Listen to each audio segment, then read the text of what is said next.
Hey everyone, welcome to my channel. My name is Jen Muller and I am here with Northwest Theater Lab, where we talk everything theater, musical theater, acting, anything that you're interested in the theater world, because there's so much to be excited about. All right, this week we are going to be talking about how to make a really great first impression when you walk into a room as a performer. Whether you're walking into a room for an audition or for a musical theater performance, or even into a classroom where you want to really impress that instructor and make sure that they are interested in helping you take your skills to the next level. We're going to talk about all of that. There's one great tip that I have that will help you fix a world of problems when it comes to making a good first impression. So let's have at it. And let's get a little bit comfortable as we get to have this little conversation about how to make a really great first impression. Because let's face it, we have all been in that situation when, as an actor, where we walk into the room and we flub up a line, or we make a big mistake, or we say something that we probably should have left unsaid. And we are all human, so making mistakes is an okay thing. But one of the things that we want to try to do is to avoid them when we're first meeting people, especially directors, stage managers, other fellow actors that we don't know and haven't worked with before, because it's going to be really important that they see us for who we are and really get a great first impression of us. So let's try and see how we can best come about that. As a director, I hear from students all of the time asking me how to best impress at the next audition they attend, or in their next class where they're going to be working with a director that they hope to work with in the future, or even at that next rehearsal that they're walking into. They want to make that great first impression so that way those directors and stage managers and other fellow actors want to work with them again. And I'm going to tell you, there is really, truly only one thing that you have to do to really make an outstanding first impression. When you walk into a classroom, or when you walk into a rehearsal room or an audition room, whatever room you're walking into, the most important thing that you can do to impress the director, the stage manager, and the other actors you're working with is to know your lines. That's it. Know your lines. I'm telling you, it is the most important thing you could possibly do as a performer. And there are a few reasons why. Let's get to those. So the number one reason why you want to make sure that you know your lines is so that you don't look like a fool. Honestly, I mean, let's be realistic. You don't want to be that one person that doesn't know what they're doing on stage in a room and a sea full of other performers who do know what they're doing. You just got to learn those lines. You just have to. And it is going to be the number one way to make sure that you are making a good impression.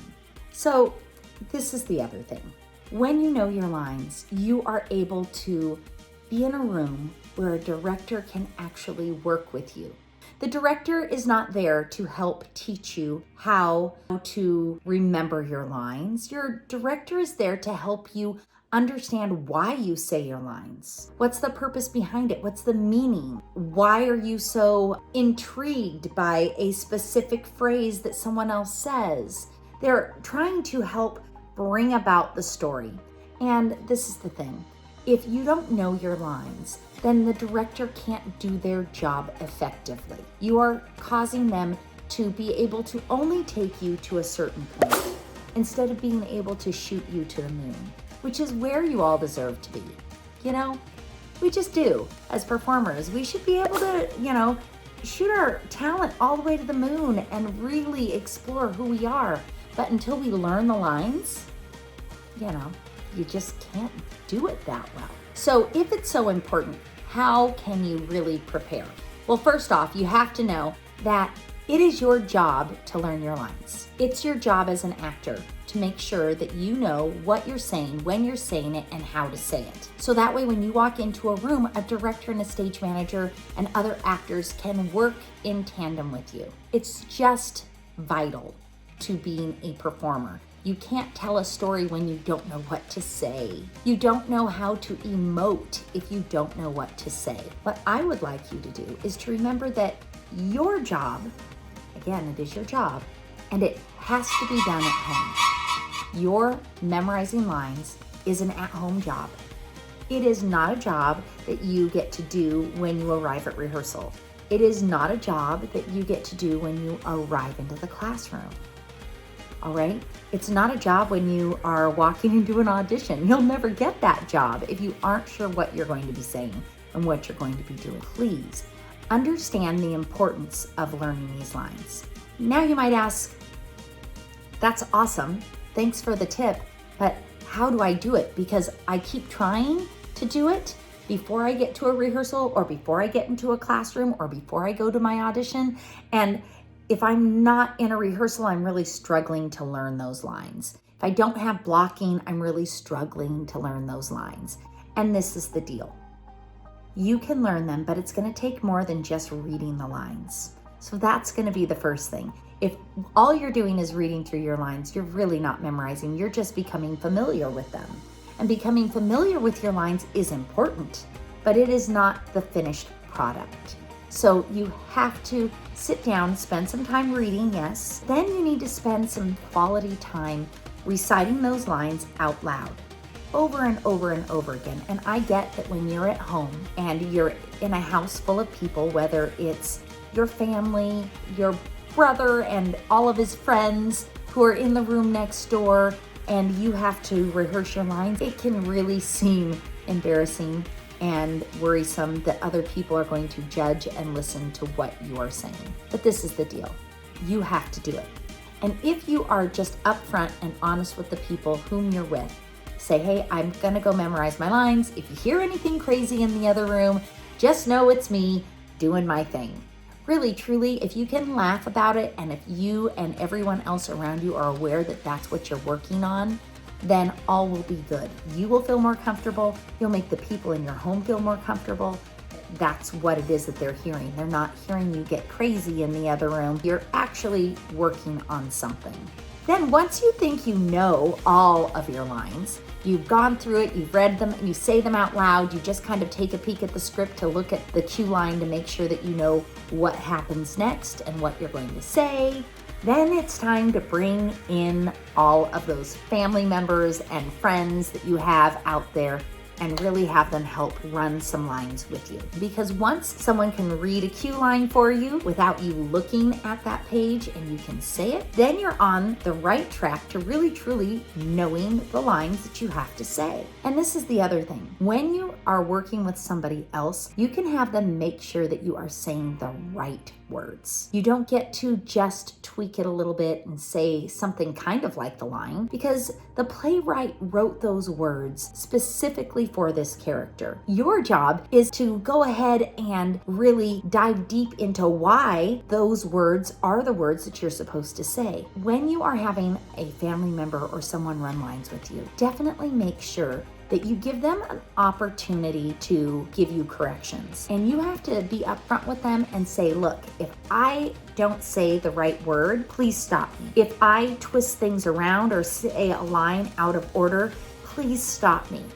And let them then give you the correct way to say it. If you're gonna ask them for help, you have to be okay with them actually stopping you. You don't get to get frustrated. You have to say, thank you for helping me. Say, okay, I'm gonna say it 5 times in a row. Tell me if I've got it right now. And when you do, try it again. You need to really, truly embrace and love on those people who are helping you through this process. Again, it's your process and you need them to help you to be at your best. The other thing you can do is you can record all of those happy cue lines on a little audio device, your phone, whatever you might have, and that way you can play the cue line and then you can say your line, and then you can play the next cue line and then you can say your line. That way you are totally in control of all of it. I'm giving you a couple of different tips or techniques that you can use where you can be the sole person in charge of what you're working on, or you can be that person that is going to take control of all of it and manage it yourself. And if you're going to be working on your own, you might also want to try and record yourself saying the lines, then listen back and read along with the script to make sure that you're actually saying the right words, because that's really important. It is key to know your lines when you are going to a class for acting, a rehearsal, and definitely an audition. Know what you're doing. Be aware. Allow the director to do their job. They really want to be there to help develop your character with you to its fullest potential. And so if you allow them to do that, then you will 100% make a great impression upon those directors, stage managers, actors when you show up and know exactly what you're doing. And they will love you for it. They will want to work with you again, which is always another question that people ask me all the time is, why is someone always getting the role? And I'm here to tell you, it's generally because they're always prepared. So please make sure that you are the person who is always prepared so that you continue to be that person that gets that role and allows the director to help create a beautiful story on stage, in a classroom, or even at an audition. All right. So if this video today helped you out, I hope you will go ahead and give this video a big old thumbs up, and go ahead and subscribe down below if you're interested in getting more tips, techniques about performing, acting, and all things theater. All right, you guys, break a leg, have a great day, and I will see you when we have another video posting later this week. Bye, everyone.